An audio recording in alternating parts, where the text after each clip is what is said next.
Hi viewers, మనం exact గా 1 day back అంటే నిన్న మార్నింగే డిస్కస్ చేసాం. గ్యాంగ్స్టర్ వికాస్ దూబే పోలీసులకు చిక్కాడు మధ్యప్రదేశ్ లో ఉజ్జయినిలో అని. అయితే పోలీసులు చిక్కాడు, ఉత్తరప్రదేశ్ పోలీసులు కదా ఇతను పట్టుకుంది అండ్ తీసుకురావాల్సిన మొత్తం చేసేది వీళ్ళే. సో ఇతన్ని ఎన్కౌంటర్ చేస్తారా లేదా తర్వాత స్లేయింగ్ చేస్తారా అనేది మనం నేను డిస్కస్ చేస్తాను. తమను కూడా అదే పెట్టాం, కానీ మీరు చూడండి. అందులో నేను చెప్పా కొన్ని నిజాలు మరుగున పడాలి అంటే ఇతన్ని చంపాలి అని. కింద కామెంట్స్ కూడా కొంతమంది మిత్రులు పెట్టారు, లేదు చంపకూడదు, ఎన్కౌంటర్ చేయకూడదు, ఇతను బతకాలి, నిజాలు తెలియాలని పెట్టారు. ఎవరొక్కరిని చాలా చక్కగా పెట్టారు, ఎందుకంటే వారికి ముందే అర్థమైనట్టుంది నిజాలు చావాలంటే వీడు కూడా చావాలి అనేసి. ఎగ్జాక్ట్ ఈ రోజు అదే జరిగింది. మార్నింగ్ ఎప్పుడైతే న్యూస్ నేను చూసాను అప్పుడే ఇద్దాం అనుకున్నాను, కానీ ముందు వెనక అన్ని ఆలోచిద్దాం, అసలు ఏం జరిగిందంటే కూడా చెక్ చేద్దాం, అప్పుడు ఇద్దామని చెప్పేసి ఇప్పటి వరకు వీడియోని ఆపడం జరిగింది. సో వికాస్ దూబే చనిపోవడం జరిగింది, ఎన్కౌంటర్ లో చచ్చిపోయాడు. ఎవరి వికాస్ దూబే ఏంటి అన్నప్పుడు వాళ్ళ 2 రోజులు మనంతా డిస్కస్ చేస్తున్నాం. జస్ట్ కొద్ది పాయింట్లు అతని గురించి చెప్పేసి అసలు నిజాన్ని ఎందుకు చంపాల్సి వచ్చింది, ఎవరో ఇందులో ఇన్వాల్వ్ అయ్యి ఉన్నారు ఏంటనేది మీకు చెప్తా. వికాస్ దూబే గత 20 సంవత్సరాలుగా గ్యాంగ్స్టర్ లాగా ప్రవర్తిస్తూ ఉన్నాడు. ఎన్నో క్రైములు చేశాడు. ఇప్పటికే 60కి పైగా ఎఫ్ఐఆర్లు నమోదయ్యి ఉన్నాయి. మరి ఇతను ఇన్ని ఎలా చేయగలుగుతున్నాడు ఏంటి అన్నప్పుడు కొద్ది రోజుల క్రితం ఎక్కడైతే ఈ కాన్పూర్ జిల్లాలో అతన్ని అరెస్ట్ చేద్దామని కొంతమంది పోలీసులు వెళ్లారో అందులో ఒక డిఎస్పీని, 3 ఎస్ఐలని, 4 కానిస్టేబుల్ అంటే మొత్తం 8 మంది పోలీసులను చంపాడు. ఎప్పుడైతే ఈ రకంగా పోలీసులను చంపాడో ఇమ్మీడియట్ గా పోలీస్ డిపార్ట్మెంట్ అలర్ట్ అయింది అనటం కన్నా రాజకీయ నాయకులు అలర్ట్ అయ్యారని చెప్పాలి. ఎందుకంటే ఈ వికాస్ దూబే ఇంతకు తెగించాడు అంటే ఖచ్చితంగా తన వెనక ఉన్నది ఎవరు ఏంటి అన్నది త్వరలో సొసైటీకి చెప్పడానికి సిద్ధమవుతూ ఉన్నాడు. అదర్వైజ్ వీడు మనం కాపాడక తప్పదు, లేదంటే అసలు వీడిని లేపేస్తే ప్రశాంతం మనం అంతా ఉండొచ్చు అని చెప్పి రాజకీయ నాయకులు అనుకున్నారు. అదే టైంలో పోలీసులకు ఫుల్ పవర్స్ ఇచ్చేసి వాడు అంతు తేల్చండి రా బాబు అన్నప్పుడు తెలిసింది ఏంటి, అసలు మొన్న 8 మంది పోలీసులు చనిపోవడానికి కారణం కూడా పోలీస్ శాఖలో ఉన్నట్టు కొంతమంది వాళ్ళే ముందుగా వీడికి హింట్ ఇచ్చారు. వీడికి హింట్ ఇవ్వడం ద్వారాగా ఈ రకంగా పోలీసులు చంపాడనేసి. దాని తర్వాత కూడా వీడి మీద ఈ రకంగా ఏమంటారు కనిపిస్తే కాల్చివేత అన్న వేళ కూడా వీళ్ళు పోలీసులు రెడీ అయిపోయి వెళ్తూ ఉంటే అప్పుడు కూడా మళ్ళీ స్థానిక పోలీసులకు ఫోన్ చేసి ఏంటి నన్ను పట్టుకోవడానికి వస్తున్నారంట, మన 8 మందికి ఏమైందో తెలుసు కదా, మీ పని కూడా అంతే, జాగ్రత్త రావద్దు అన్న వేళ బెదిరించినంత పని చేశాడు. దీంతో స్థానిక పోలీసులు వచ్చేసి కొంతమంది నేను లీవ్ లో ఉన్నాను సార్, నాకు ఒంట్లో బాలేసని చెప్పేసి కొంతమంది వెనక్కి వెళ్ళిపోతున్నారు. అయితే యూపీ సీఎం యోగి ఆదిత్యనాథ్ మాత్రం చాలా దీన్ని ప్రెస్టేజ్ గా తీసుకున్నాడు. యాక్చువల్లీ ఆయన తీసుకోవటం కాదు, ఎవరైతే యూపీ సీఎం యూపీ హోంమంత్రిగా ఉన్నారు, ఉత్తరప్రదేశ్ హోంమంత్రిగా ఉన్నారో నరోత్తమ మిశ్రా, ఈ నరోత్తమ మిశ్రా ఎవరైతే ఉన్నారో ఇతను చాలా దీన్ని సీరియస్ గా తీసుకున్నాడు, పర్సనల్ గా తీసుకున్నాడు అని చెప్పి ప్రియాంక గాంధీ గారు అంటూ ఉన్నారు. ప్రియాంక గాంధీ గారు మీకు తెలుసు, రాహుల్ గాంధీ వాళ్ళ సిస్టర్, అదే సోనియా గాంధీ కూతురు. ఈమె నిన్ననే చెప్పున్నారు ఏమని, ఖచ్చితంగా ఇతను ఎవరు ఈ వికాస్ దూబేని ఎన్కౌంటర్ చేసి తీరుతారు చూడండి అన్న వేలో చాలా మంది జర్నలిస్టులు అనడంతో పాటు ఈ కాంగ్రెస్ వాళ్ళు సైతం కొంచెం డౌట్ ఎక్స్ప్రెస్ చేశారు. నాతో సహా చాలా మంది జర్నలిస్టులు ఇదే అన్నారు, వీడిని ఖచ్చితంగా ఎన్కౌంటర్ చేస్తారు అనేసి. అనుకున్నట్టుగా ఈ రోజు ఎన్కౌంటర్ చేశారు. కానీ సినిమా వాళ్ళకి సైతం రానటువంటి అద్భుతమైనటువంటి స్క్రిప్ట్ ఆలోచనతో కూడా ఈ రోజు ఎన్కౌంటర్ చేయడం జరిగింది. అసలు ఏం జరిగింది, ఎన్కౌంటర్ ఎలా చోటు చేసుకుంది ఏంటి అన్నప్పుడు ఇక్కడ మనం ప్రధానంగా ఆలోచించాల్సింది, ఎక్కడైతే ఎన్కౌంటర్ జరిగిన ప్రాంతం ఉందో దానిని కనుక మనం పరిశీలిస్తే ఒక కారు బోల్తా పడేంత ఇది అంటే అదుపు తప్పింది, బోల్తా పడేంతగా కనిపిస్తూ ఉంది. కానీ ఆ కారు మహీంద్రా వాళ్ళది. మహీంద్రా అనగానే మంచి క్వాలిటీకి పెట్టింది పేరు మన దేశంలో. చాలా ఏరియాలు కూడా కొండల్లో, లోయల్లో, పెద్ద పెద్ద ఘాట్ రోడ్లో కూడా మహీంద్రా వాళ్ళే బండ్లు తిరుగుతూ ఉంటాయి, ఎందుకంటే అంత స్టామినా ఉంటుంది వాటికి. అటువంటిది వాహనం అసలు ఎలా బోల్తా పడింది అన్నప్పుడు పోలీసులు చెప్తున్నది ఏంటి, వెళ్లే దారిలో ఆల్రెడీ మాతో ఘర్షణ పడుతూ ఉన్నాడు, ఘర్షణ పడుతున్నటువంటి మూమెంట్ లోనే కారు అదుపు తప్పి బోల్తా పడింది అని. ఎలా అదుపు తప్పింది ఏంటి అన్నప్పుడు రోడ్డు మీద చూస్తే రోడ్డు అంతా బాగానే ఉంది, ఎక్కడ గులకరాలు లేవు, ఏమి లేవు, కాకపోతే కొద్దిపాటి లైట్ గా వర్షం, ఇది తప్ప వేరేది లేదు. అంటే పక్కా ప్లాన్ ప్రకారమే స్కెచ్ వేసి మరి వీడిని లేపేశారు. వీడిని లేపేయడానికి కారణం ఎవరు, ఇక్కడ కర్త కర్మ ఎవరైతే హోమ్ మినిస్టర్ ఉన్నాడో నరోత్తమ మిశ్రా ఈయన అని చెప్పేసి చాలా మంది అంటూ ఉన్నారు. మరి కర్త కర్మ క్రియ అంటే పని ఎవరు జరిపారు ఏంటి, పోలీసులు. ఇక్కడ జర్నలిస్టులు చెప్తుంది ఏంటంటే స్పాట్ కు వాళ్ళు వెళ్ళారు ఎన్కౌంటర్ జరిగిన తర్వాత. ఎప్పుడైతే ఆ స్పాట్ చూసారో చాలా ఆశ్చర్యం వేస్తుంది, చాలా నవ్వు వస్తుంది. అసలు వాహనం బోల్తా పడటానికి ఇక్కడ కంకర్రాలు లేవు, గొట్టలు లేవు, రోడ్డు బ్రహ్మాండంగా ఉంది, కొద్దిపాటి లైట్ వర్షం, ఈ మాత్రం వాహనం ఎలా బోల్తా పడుతుంది, అలా పడేది కాదు.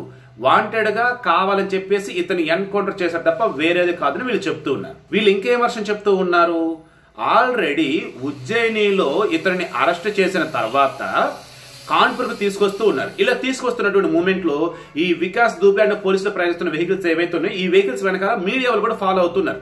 అయితే కాన్పూర్ జిల్లాలోకి ఎంటర్ అవుతున్నటువంటి మూమెంట్ లో, కాన్పూర్కి దగ్గర అవుతున్నటువంటి మూమెంట్ లో ఎవరైతే ఈ జర్నలిస్టులు అంతా ఫాలో అవుతున్నారో, మీడియాలో ఫాలో అవుతూ ఉన్నారో వారిని కొద్ది దూరంలోనే ఆపేశారట. కొద్ది దూరంలోనే ఆపటం వెనక మెయిన్ రీజన్ ఏంటి? వీనికి ఆ సెట్లు మేము లేపేస్తున్నాము, మీరెవరు చూడకూడదు, మీకు ఏం తెలియకూడదు అన్న వేలో వీళ్ళు హింట్ ఇచ్చారని చెప్పేసి కొంతమంది జర్నలిస్టులు అంటూ ఉన్నారు. పోలీసులు ఏం చెప్తూ ఉన్నారు? మేము తీసుకెళ్తున్నది ఒక కరుడు కట్టినటువంటి నేరస్తుడిని, ఆల్రెడీ 8 మంది పోలీసుల్ని చంపినటువంటి వాడిని, ఇటువంటి వాడిని తీసుకుని చాలా సెక్యూరిటీ వేలో మేము తీసుకెళ్తాము, అటువంటి టైంలో మీడియా వాళ్ళంతా ఫాలో అవడం కరెక్ట్గా చెప్పి మేము ఆపాం తప్ప వేరేది కదా అంటున్నారు. మరి కొంతమంది మేమే ఆపలేదని అంటున్నారు. కానీ జర్నలిస్టులు చెప్తుంది ఏంటి? మమ్మల్ని కావాలని చెప్పి ఆపారు అంటే ఆల్రెడీ ముందు స్కెచ్ చేసి ప్లాన్ చేసి అంత రెడీగా ఉంచుకున్నారు, ఆ వేళని ఇతను చంపేశారు అంటున్నారు. ఇంకోటి, జర్నలిస్టులు కావచ్చు, కాంగ్రెస్ వాళ్ళు కావచ్చు, మిగతా కొంతమంది వ్యక్తం చేస్తున్న డౌట్ ఏంటి? అసలు ఇతన్ని ఉజ్జయినిలో అరెస్ట్ చేసినప్పుడు మెజిస్ట్రేట్ ముందు హాజరుపరచాలి, మెజిస్ట్రేట్ దగ్గర పర్మిషన్ తీసుకోవాలి, అప్పుడు కాన్పూర్ తీసుకువెళ్ళాలి. కానీ మెజిస్ట్రేట్ దగ్గర పర్మిషన్ తీసుకోవాలా, హాజరుపరిచిందిరా?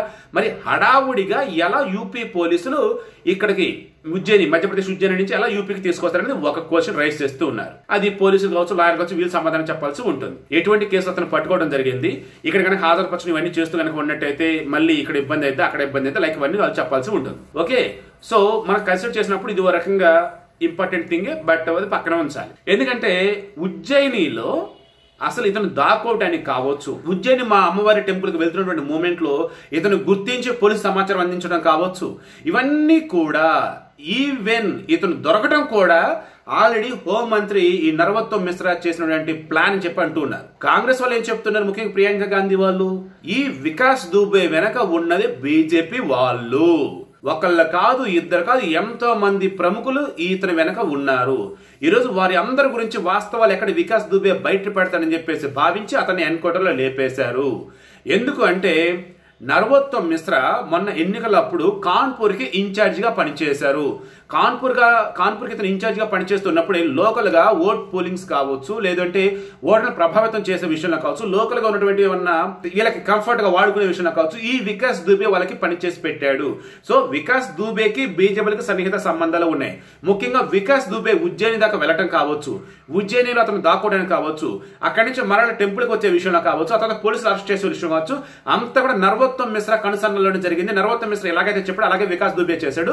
సో నరోత్తమ్ మిశ్రాకి, వికాస్ దుబేకి ఇద్దరికి అంతా తెలుసు అని అన్నారు. కాకపోతే వికాస్ దుబేకి తెలియంది ఏంటి? ఓన్లీ అతన్ని ఎన్కౌంటర్ చేస్తున్న విషయం అతనికి తెలియదు. త్వరలో జైలుకి తీసుకెళ్తారు, చక్కగా బ్రహ్మాండంగా మేపుతారని ఈ వేళ వికాస్ దుబే అనుకున్నాడు. నేను అదే చేస్తాలే, నువ్వు రారా బాబు అన్నట్టుగా వచ్చేసి నరోత్తమ్ మిశ్రా చెప్పాడు.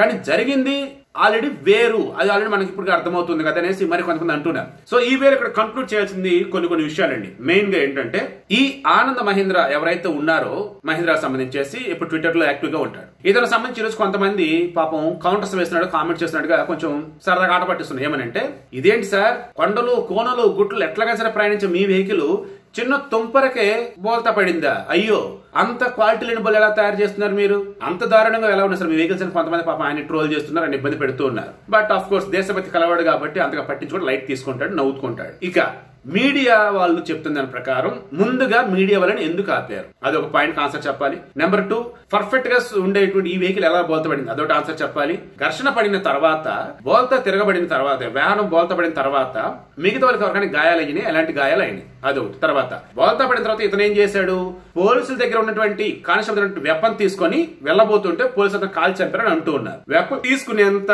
టైం అక్కడ ఉందా? తర్వాత తీసుకున్నాడని అనుకుందాం. వెళ్తున్నప్పుడు పట్టుకోవాలి కదా, పట్టుకొని ఎన్కౌంటర్ ఎందుకు చేశాడు? వీళ్ళపైన గురి పెట్టాడా, లేదంటే వెపన్ తీసుకున్నట్టు వెళ్ళిపోతున్నాడు? ఇలా ఎన్నో డౌట్స్ ఉన్నటువంటి నేపథ్యంలో సమాజ్వాదీ పార్టీలు కూడా చెప్తుంది ఏంటి అంటే, మెయిన్ గా మిశ్రాకి, ఎవరైతే ఉత్తరప్రదేశ్ హోమ్ మినిస్టర్ ఉన్నారో మిశ్రాకి ఈ వికాస్ దుబే గురించి పిన్ టు పిన్ అన్ని బాగా తెలుసు. ఈ మిశ్రాకి తెలియకుండా వికాస్ దుబే ఎవరిని హత్య చేయలేదు, అదేవిధంగా ఎవరిని కూడా దోచుకోవాలని అనుకోలేదు. అంటే బీజేపీ వారికి సంబంధించి పిన్ టు పిన్ ఇన్ఫర్మేషన్ ఏదైతే లోకల్ ఏరియాస్ లో జరిగేవి వికాస్ దుబేకి ఇన్ఫర్మేషన్ ఉంది. వికాస్ దుబేకి ఆల్రెడీ బీజేపీ చాలా మంది సన్నిహితంగా ఉన్నట్టుగా ఇక్కడ మనకు కనిపిస్తుంది. సో కన్క్లూజన్ ఒకే ఒకటి, ఈ రోజు వికాస్ దుబేని అరెస్ట్ చేయటం వెనక, అరెస్ట్ చేయడం వెనకైతే ఇతను హోంమంత్రి నరోత్తమ్ మిశ్రా ఉన్నారు. ఎన్కౌంటర్ చేయడం వెనక కూడా నరోత్తమ్ మిశ్రా ఇంకా ఎంతమంది బీజేపీ పెద్దలు ఉన్నారని చెప్పి మనకు స్పష్టంగా కనిపిస్తుంది. వీడిని చంపడం కరెక్టే, నో డౌట్, కానీ నిజాన్ని కూడా చంపేశారు. నేను చాలా మంది మిత్రులు కామెంట్ చేసినట్టుగానే, కొంతమంది జర్నలిస్ట్ వచ్చి మిగతా వాళ్ళు కొంతమంది చెప్పినట్టుగానే, ఇతను కనుక దొరికినట్టయితే సమాజంలో ఇటువంటి వికాస్ దూబేల్ని తయారు చేస్తున్నటువంటి రాజకీయ నాయకులు, స్వార్థపరులు ఎంతో మంది లిస్టు బయటకు వచ్చేది. ఇప్పుడు వాళ్ళంతా సేఫ్ జోన్ లో ఉన్నారు. మరో వికాస్ దూబేని వాళ్ళే తయారు చేస్తారు. దానివల్ల సమాజానికి ఎంత తీవ్ర నష్టం ఒకసారి మీరు ఆలోచించండి. ఈరోజైతే రేపు ఎల్లుండి సరే వికాస్ దూబేని చంపేసేవాళ్ళు, నో డౌట్, కానీ నిజాలన్నీ కూడా ఏకదమ్ ఒకసారి వికాస్ దూబేతో పాటు చచ్చిపోయినాయి. దానివల్ల ఈరోజు ఒకటే చెప్తూ ఉన్నా, కొన్నిసార్లు ఎన్కౌంటర్ చేయడం చాలా మంచిదే, కానీ నిజాలు తెలుసుకున్న తర్వాత ఎన్కౌంటర్ చేయాలి. నిజాలు కూడా మరుగున పడిపోవాలని చెప్పి ఎన్కౌంటర్ కనుక చేసినట్టయితే అది సమాజానికి తీవ్ర ద్రోహం చేసిన వాళ్ళు అవుతారు. వాళ్ళు పోలీసులైనా రాజకీయ నాయకులైనా.